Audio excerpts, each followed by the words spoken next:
இரவு ஜெபம். கர்த்தருக்கு ஸ்தோத்திரம்.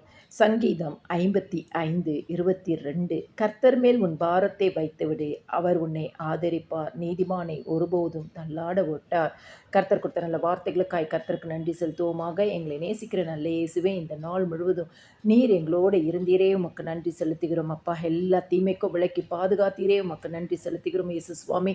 அறிந்தும் அறியாமலும் செய்த எந்த ஒரு பாவமா இருந்தாலும் இன்னும் ஒரு விஷயம் ரத்தத்தினால கழுவி பரிசுத்தப்படுத்துங்க. எங்கள் ஒவ்வொரு குடும்பத்தையும் அப்பா உம்முடைய வருகைக்கு ஆயத்தப்படுத்துங்க. காலை தோறும் உம்முடைய கிருபைகள் புதியவைகளாக இருக்கிறதே, புதிய கிருபையினாலும் நன்மையினாலும் ஆண்டவரே ஒவ்வொரு குடும்பத்தையும் நிரப்புங்க இயேசு சுவாமி. கிறிஸ்துக்குள் பிரியமானவர்களே, ஆண்டவர் சொல்கிறார், உங்களுடைய எல்லா பாரத்தையும் ஆண்டவராகிய இயேசுவின் மேலே வச்சிடுங்க. அவர் உங்களை ஆதரிப்பார். நீங்கள் ஒருபொழுதும் தள்ள ஒட்டாதபடி உங்களை நடத்துவார்.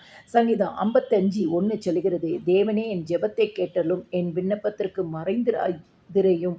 இன்னைக்கு நீங்கள் என்னென்ன ஜெபத்தை நீங்கள் ஜெபிக்கிறீங்களோ ஆண்டவராகிய இயேசு கிறிஸ்து அதை கேட்பார். அவர் உங்கள் ஜெபத்திற்கு மறைந்திருக்கிற தேவன் அல்ல. 2வது வசனம் சொல்லுகிறது, ஆண்டவர் உங்களுக்கு செவி கொடுப்பார், உங்களுக்கு உத்தரவு அருளை செய்வார். சத்ருவின் நிமித்தம் வருகிற எல்லா போராட்டங்களையும் மாற்றுவார், இடுக்கண்களிலிருந்து உங்களுக்கு விடுதலை தருவார். இதற்கெல்லாம் ஒரே இதுதான், உங்கள் பாரத்தை நம்முடைய ஆண்டவராகிய இயேசு கிறிஸ்துவின் மேல் வைத்து விடுங்கள். அவர் உங்களை ஆதரிப்பார், அவர் உங்களை தேற்றுவார், அவர் உங்களுக்கு ஆறுதல் தருவார். ஆண்டவராகிய இயேசு கிறிஸ்து உங்களுக்கு சமாதானத்தை தருவார். ஆண்டவராகிய இயேசு கிறிஸ்து உங்களுக்கு சந்தோஷத்தை உண்டாக்கி தருவார். ஆண்டவராகிய இயேசு கிறிஸ்து உங்கள் ஜெபத்திற்கு மறைந்திருக்காத ஒரு தேவன். உங்கள் ஜெபங்களுக்கு விண்ணப்பங்களுக்கு இந்த நாள் இந்த இரவு நேரத்தில் உங்க பாரத்தை அவர் மேல் வைக்கும் பொழுது உங்களுக்கு பதில் தருவார்.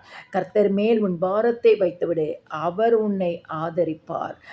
நீதிமானை ஒருபொழுதும் தள்ளாட ஒட்டாத தேவன் நம்முடைய ஆண்டவராகிய இயேசு கிறிஸ்து. எல்லா துதியும் கனமும் மகிமையும் ஸ்தோத்திரமும் என் ஆண்டவராகிய இயேசு கிறிஸ்து ஒருவருக்கே செலுத்துகிறேன். ஆமேன்.